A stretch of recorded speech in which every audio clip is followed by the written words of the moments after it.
গ্রামে এক ব্রাহ্মণ থাকতেন। উনি আশেপাশের গ্রামে ভিক্ষা করে নিজের পরিবারের খরচ চালাতেন। একদিন ব্রাহ্মণ ভাবলেন যে উনি খুব কম ভিক্ষা পান, যে কারণে ওনার সংসার চালানো খুবই মুশকিল হয়ে পড়েছে। এই জন্য উনি ভাবলেন আমার রাজার সাহায্য নেওয়া উচিত। ব্রাহ্মণ রাজ দরবারে যাওয়ার জন্য বাড়ি থেকে বেরোলেন। যখন জঙ্গলের পাশ থেকে উনি যাচ্ছিলেন তখন একটা সাপ দেখতে পেলেন। সাপটি ব্রাহ্মণকে প্রণাম করে বলল, হে ব্রাহ্মণ মহারাজ, আজ সকাল সকাল কোথায় যাওয়ার জন্য বেরিয়েছেন? ব্রাহ্মণ নিজের সমস্যার কথা সাপটিকে বললেন। আমি রাজার কাছে সাহায্য চাইতে যাচ্ছি। আমি জানি আপনি কি সমস্যা নিয়ে যাচ্ছেন।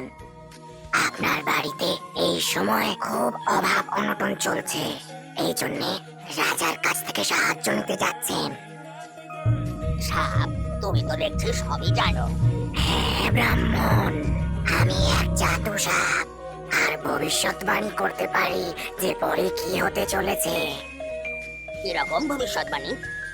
হে ব্রাহ্মণ মহারাজ, আমি তোমাকে একটা ভবিষ্যৎবাণী শোনাচ্ছি, তুমি সেটা রাজাকে বলতে পারো, কিন্তু আমার একটা শর্ত আছে যে রাজার থেকে তুমি যা যা পাবে অর্ধেক আমায় তুমি দেবে। ব্রাহ্মণ সাপের শর্ত মেনে নিলেন। এ বলবে যে এই বছর আকাল পড়বে, তাই প্রজাদের বাঁচানোর জন্য যা উপায় নেওয়ার প্রয়োজন সেটা যেন নিয়ে ফেলে। ব্রাহ্মণ সাপটিকে ধন্যবাদ জানিয়ে রাজ দরবারের দিকে এগিয়ে গেলেন। পরের দিন ব্রাহ্মণ রাজমহলে পৌঁছে গেলেন। রাজাকে বলো একজন ব্রাহ্মণ এসেছেন যিনি ভবিষ্যৎবাণী করেন।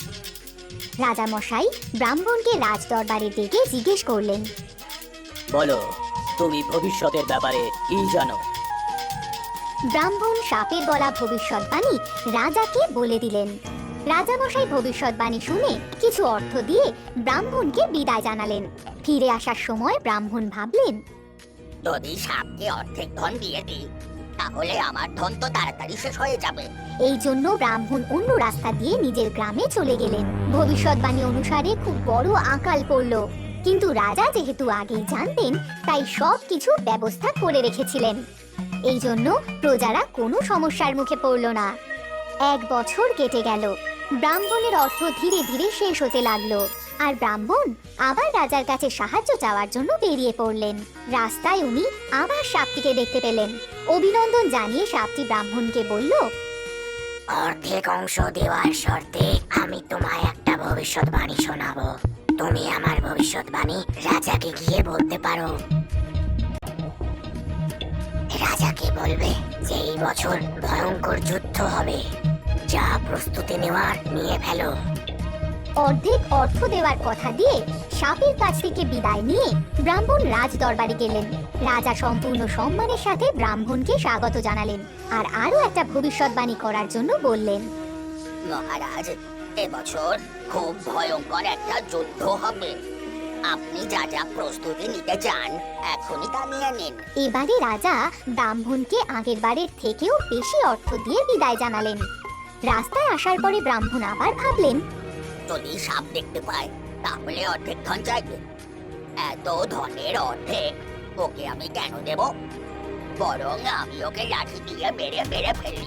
হাতে লাঠি নিয়ে ব্রাহ্মণ যখন সাপের কাছে এগিয়ে গেল তখন সাপ বিপদ বুঝে ভেতরে যেতে লাগলো। ব্রাহ্মণ লাঠি দিয়ে সাপকে আঘাত করতে লাগলো। তার ফলে সাপের লেজ কেটে গেল, কিন্তু সাপ প্রাণে বেঁচে গেল। সাপের ভবিষ্যৎবাণী অনুসারে রাজার প্রতিবেশী রাজ্যের সঙ্গে ভয়ঙ্কর যুদ্ধ বাঁধল, কিন্তু আগে থেকেই প্রস্তুত থাকার কারণে রাজা যুদ্ধে জয়ী হলেন। 1.5-2 বছরের মধ্যে ব্রাহ্মণের অর্থ আবার ফুরিয়ে গেল, আর উনি আবার আগের মতো অভাবে পড়লেন। উনি আরো একবার রাজার কাছে সাহায্য চাইবেন বলে ভাবলেন। একদিন সকাল সকাল রাজ দরবারে যাবেন বলে বেরিয়ে পড়লেন। জঙ্গলে যখন পৌঁছলেন তখন ব্রাহ্মণ সাপের দিকে না তাকিয়ে এগিয়ে যেতে থাকলেন। হে ব্রাহ্মণ মহারাজ, এইবার দেখা করে যাবে না? ব্রাহ্মণ কিছু না বলে মাথা নিচু করে দাঁড়িয়ে থাকলেন। রাজাকে বলবে এই বছর রাজ্যে ধর্ম স্থাপন হবে, সব ভালো কাজ হবে, রাজা আর প্রজা সবাই ভালো থাকবে। মনে রেখো, যা অর্থ পাবে তার মধ্যে ও ব্রাহ্মণ অর্ধেক অর্থ দেওয়ার প্রতিশ্রুতি দিয়ে রাজ দরবারের দিকে এগিয়ে গেলেন। রাজ দরবারে পৌঁছানোর পরে ব্রাহ্মণকে বিশেষ অভ্যর্থনা দেওয়া হলো। দুটো ভবিষ্যৎবাণীর জন্য রাজা ব্রাহ্মণকে অনেক অনেক ধন্যবাদ জানালেন। ভবিষ্যতের বিষয়ে জিজ্ঞেস করলেন। মহারাজ, এইবার আপনার রাজ্যে ধর্মের স্থাপন হবে। রাজা আর প্রজারা সবাই সুখে শান্তিতে জীবন কাটাবে। সবাই সৎ ভাবনা চিন্তা আর সৎ কর্ম করবে। রাজা ব্রাহ্মণকে অনেক অর্থ দিয়ে বিদায় জানালেন। গ্রামে ফেরার পথে ব্রাহ্মণ ভাবলেন, যখন রাজা অল্প ধন দিলেন তখন সেটা 1 বছরেই শেষ হয়ে গেল। যখন বেশি ধন দিলেন তখন সেগুলো 1.5 বছরেই শেষ হয়ে গেল। সাপকে ঠকিয়ে আমি ভুল করেছি। এইবার সাপের সব পাওনা আমি মিটিয়ে দেব। সাপের কাছে পৌঁছে ব্রাহ্মণ সমস্ত অর্থ ওখানে রেখে দিলেন আর সাপকে 3 বারের অর্থ নিয়ে নিতে বললেন। ব্রাহ্মণ মহারাজ, যখন আকাল পড়লো তখন তুমি অন্য রাস্তা দিয়ে চলে গেলে। যখন যুদ্ধ হলো তখন তুমি আমার লেজ কেটে দিলে। সেই জন্যে সবাই মিলে উপহাস করলো। আর এখন রাজ্যে ধর্মের স্থাপন হয়ে গেছে। আমি ভবিষ্যৎবাণী করেছিলাম যে মানুষ ভালো কাজ করবে। তুমিও ধর্মের রাস্তায় ফিরে এসেছো। আমার মতো জঙ্গলি প্রাণীর এই অর্থের কি প্রয়োজন? এই সব অর্থ তুমি নিয়ে যাও, খুশিতে জীবন কাটাও, আর এরপর কাউকে কোনোদিন ঠকিও না। সাপকে ধন্যবাদ জানিয়ে ব্রাহ্মণ নিজের গ্রামে ফিরে গেলেন। আর উনি সিদ্ধান্ত নিলেন যে কখনো কাউকে ঠকাবেন না। লোভ মানুষকে ভুল পথে নিয়ে যায়, তাই কখনো লোভ করবেন না বা কাউকে ঠকাবেনও না।